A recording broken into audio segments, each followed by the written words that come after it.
All right, so hello again. We are back together to make a combo video. We haven't been around in a while, so we thought we would come back today and share with you all our hair journey. We've recently started the Curly Girl method, and we've learned some, not a lot. Some, but not a lot. Still a lot of learning left to do. Overall, we're still very happy with the results, but we still have quite a ways to go. And I guess it's difficult because I don't want to spend that much money on my hair. So that's, I think, the hardest part for us, right? Yeah, because we want to do it and we want to do what's best for our hair, but it can get quite expensive as well. There are options that are less expensive that will kind of go through what we've been doing, and then it kind of goes up from there. But it's just overall what's best, finding out what best product is best for your hair. Because each hair is different and like different porosities and all, like the thickness and the curliness, and it's legitimately like your hair is a person that you have to learn. Okay, so talk about porosity and what that means. Okay, first of all, I'm not the best person, like I'm not an expert, so therefore don't quote me, but porosity is essentially how much water is either getting into your hair shaft or getting out. So if you have a higher porosity, that's saying your hair dries quicker because the hair shaft is more open, so therefore in theory you need more protein. If you have a lower porosity, your hair shaft is more closed, so it's harder to get water and protein and everything like that into your hair shaft. And that has to do with the overall frizziness, right? Like how frizzy your hair can get? Yeah, and also, so porosity is mostly genetic based, but it's also like if you straighten your hair a lot or color it a lot, you can, I want to say increase the porosity, so damage your hair and that will change it. But like I said, I'm not an expert, so. So how do you tell what porosity your hair has? Okay, there's, for the most part, I guess, to, like, see how long your hair dries, or if you take a strand of your hair and it, like, squeaks, because mine does.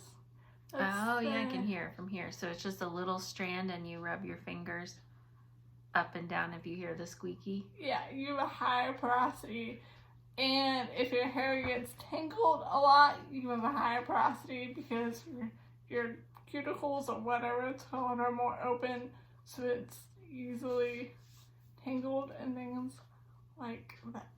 So we want to go in what we've tried so far. There are a lot of different options, some less expensive, others much more expensive.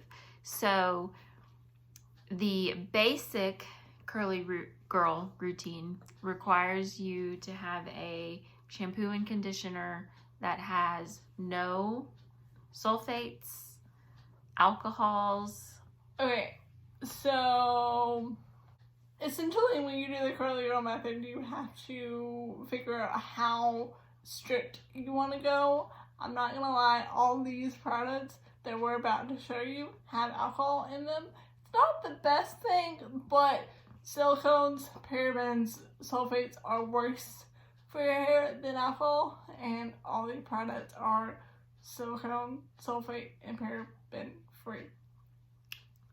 So if you wanted to go strict, you would ideally find something that has none of the above. Now, saying that, it's a shampoo that is not going to get sudsy, right?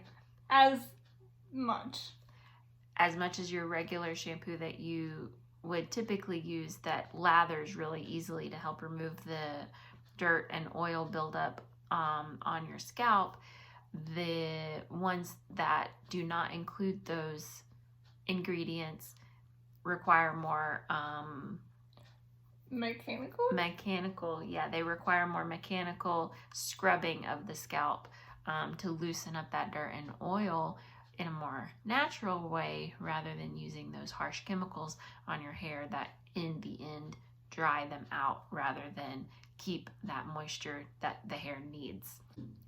So when I started, I had no idea where to start, really.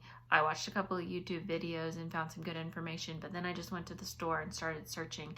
Walmart has an aisle, essentially. It's like half an aisle. Yeah, it's like a little small section with these products, but there are other products kind of spread around the shampoo and conditioner aisle as well that do work. So it's really just finding what works best for you. Jenna decided to start with one brand, and that brand is called Cantu. She wanted to do the shampoo, conditioner, styling cream, and everything in that one brand to see how she liked it. And this is the cheapest Walmart Curly Girl approved. That has all the products across one brand, so you don't have to pick a shampoo from this and a conditioner from that and a styling cream. So this is what the shampoo looks like, and the conditioner along with the styling cream. Now they do have two different types of styling cream. The Moisture Curl Activator Cream, and then also the Coconut Curling Cream. I still haven't quite figured out what the difference is. I do know that I tried this first, didn't really like it, and I tried this, and I like this one much better. So, because I didn't do this one, is the texture different, or like? They're both really thick, but I don't know why other one just seems to work better for my hair. It doesn't feel as greasy, because this stuff you cannot use a lot. Either of these you cannot use a lot, or your hair will feel greasy even after you just washed it. So it takes very little amounts, and what I find best for me, and she does something different, is that after I shampoo and condition and rinse out my hair, I put this on while it's soaking wet. And still in the shower, yeah, you're still in the shower. Still in the shower. I put it on my hands and I rub it together, and I just scrunch it so that it's just getting all over the place and it's forming those curls. And then I wrap it up when I get out of the shower. But I like to use it while it's soaking wet. And so I don't know why. I just don't like soaking wet hair. So therefore, I get out of the shower and I take the majority of the moisture out of my hair, so it's just damp. And then I would run it through put it in my hands, and I actually add water and emulsify it, so it's not. I don't know. I like that one better, just because I feel like it's. I can control the thickness of it. Okay. That way.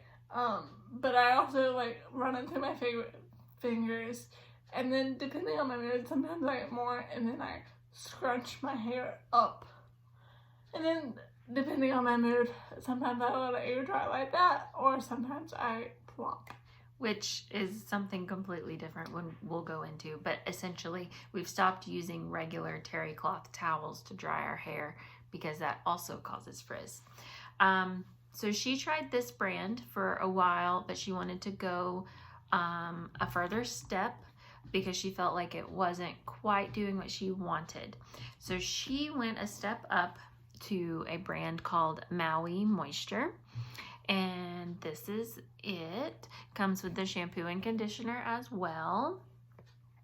And then she also has a styling cream, which is, this actual brand comes in different, it has curl quench. So what I like about Maui Moisture is the fact that each bottle is color coded to, like, this one is thick curly hair, but you have colored hair, you have dry hair, you have like multiple different types of hair. So that's the brand she's using currently, and we're still trying to test them out to see what we think.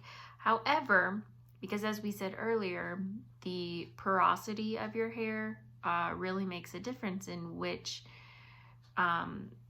shampoo or conditioner you need to use, because it's vitamins, minerals, protein that your hair is lacking that causes that frizziness and that breakage.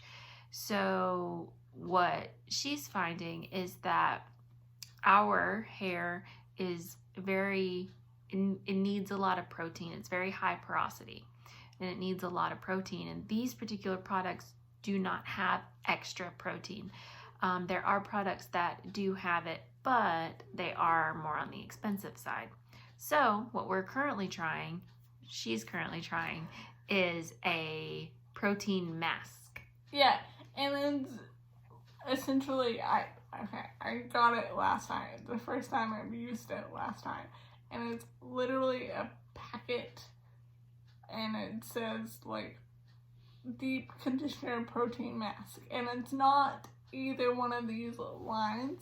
It's a totally different line, but it is Curly Girl approved, and all I did was, instead of using my Mallory Moisture conditioner last night, I used that, and I followed the directions. It said if you're just gonna wash your hair, condition your hair and let it sit 10 to 20 minutes, or you can use it as a deep treatment and let it sit overnight, like sleep in it. But I just washed my hair in it. So again, we just wanted to make a video going over what we are trying to do with our Curly Girl method journey. And we are still at the very, very beginning and learning quite a lot about it. But overall, I'm very happy with the results and happier with my hair. It does take more time and a little bit more effort than what I was doing with it. But I feel like I can go longer in between washes. And the next morning, when I wake up, I maybe just have to spray it and put a little bit of cream in it, and then it's like it was the day before.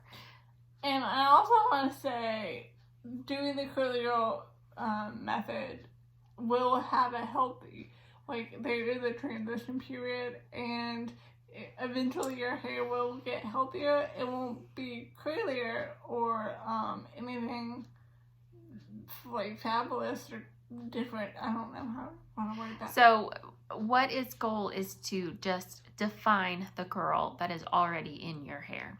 If I do not follow any of the methods, my hair will come out the next morning flat and frizzy, even though I have naturally curly hair. So it just helps to define the curl that's already there. It's not going to make it curly if you don't have curly hair, but it will help define what you do have, even if you just have wavy hair or slightly curl. We'll see you in the next one, whenever that might be. Yep, see you next time. Bye.